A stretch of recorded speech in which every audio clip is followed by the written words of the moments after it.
Very important that Neville Goddard said and related to what we've been speaking about in my last three videos, I'll leave the links for those in the description, was how to manifest your dreams through meditation and the change of what we're conscious of, connecting to the universe and God, and then seeing those things unfold in our lives.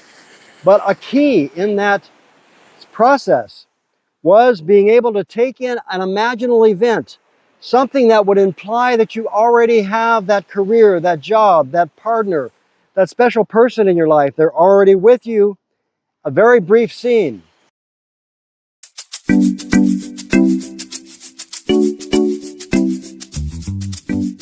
Now, I'd like to get some feedback in the comments, please, of those of you who are actually using it and applying it, okay? Here's what Neville said in regards to how some view this very important step of using your imagination with an imaginal event. He says, people have the habit of slighting the importance of simple things and the suggestion to create a state akin to sleep in order to aid you in assuming that which reason and your senses deny is one of the simple things you might slight. And then he goes on to give the formula, which I've given to you several times in at least 20 of my close to over 200 videos, focused on the steps and exactly how to manifest through using meditation. This is the formula I'll give once again, and this is Neville Goddard's 4 lessons, lesson 1. He talks about the formula for changing the future. And isn't that indeed what we're trying to do? We're attempting to change our future and manifest our dreams and our goals. This is the formula that he gives once again. The first step in changing the future is desire. That is, define your objective. Know definitely what you want. Know exactly what you want, okay? Then he says, second, construct an event which you believe that you would encounter following the fulfillment of your desire. An event that implies fulfillment of your desire.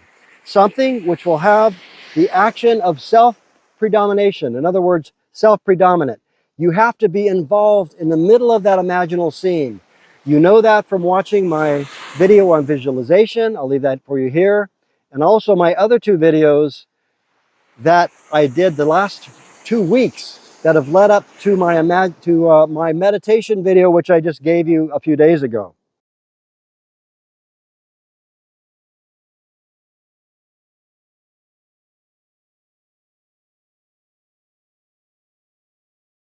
Okay, all focused in on the process of getting there in your imagination in that alpha meditative state.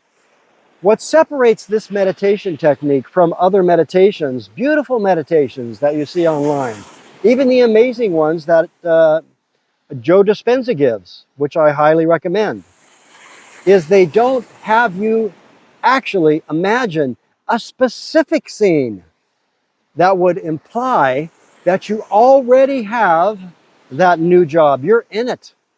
You're being congratulated. You're actually hearing someone tell you how wonderful it is that you've achieved your dream, and you're actually responding to them. It may involve touch. It may involve actually the idea of actually being within it, as my visualization video pointed out. This key step of using your imagination to imagine a specific event and bring it into your meditative state is very key.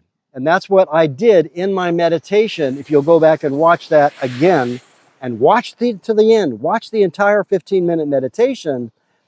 If you don't use it, there's no way to benefit from it. Okay, so you have to watch it all the way through, and you will drop into that state, that alpha brainwave state where your mind and heart and your subconscious are receptive, which are connected to the universal powers that be. May you call it God or divine being, whatever you wish to call it, right? You are connected, and then all other things begin to manifest and come into your life, such as the life that I'm living now. I manifested this life. The third step in this process, after you have that imaginal scene in mind, before you start your meditation, then you go into your meditation, because the third step is to immobilize the physical body and induce a state akin to sleep. That's the alpha meditative brainwave sleepy state, where your mind is receptive, you're quieted down, you're into the silence, and you're able to receive what you imagine to be true. Then, imagine all the while that you are actually performing the action, here and now. Not at some future point, but you're performing it here and now as already yours. You must participate in the imaginary action. Not merely stand back and look on, but feel you are actually performing the action so that the imaginary sensation is real to you. It is important. Note, Neville says this is so important. Always remember that the proposed action must be one which follows the fulfillment of your desire. One which implies fulfillment, that you already have it. I suggest you go back and listen to this short presentation several times until you really get it. And then if you haven't, go back and watch my last 3 videos to really understand. And then that third video, use that meditation, drop into it, feel that though you already have it, and have a specific scene in mind. This again separates this meditation technique from all others. I've used it in my life. I've manifested my life living on the beach. I've manifested my beautiful partner who's behind the camera. I've manifested the money and the abundance and the joy and the happiness and health and lifestyle that I desire, all through utilizing this imaginal event in my meditation, nightly, every night and every morning, doing this until you are convinced, persuaded on a subconscious level. So, there's your assignment. Again, this is Robert Meade. Thank you for being here. Please go back and make sure you fully understand, and may you be blessed in doing so.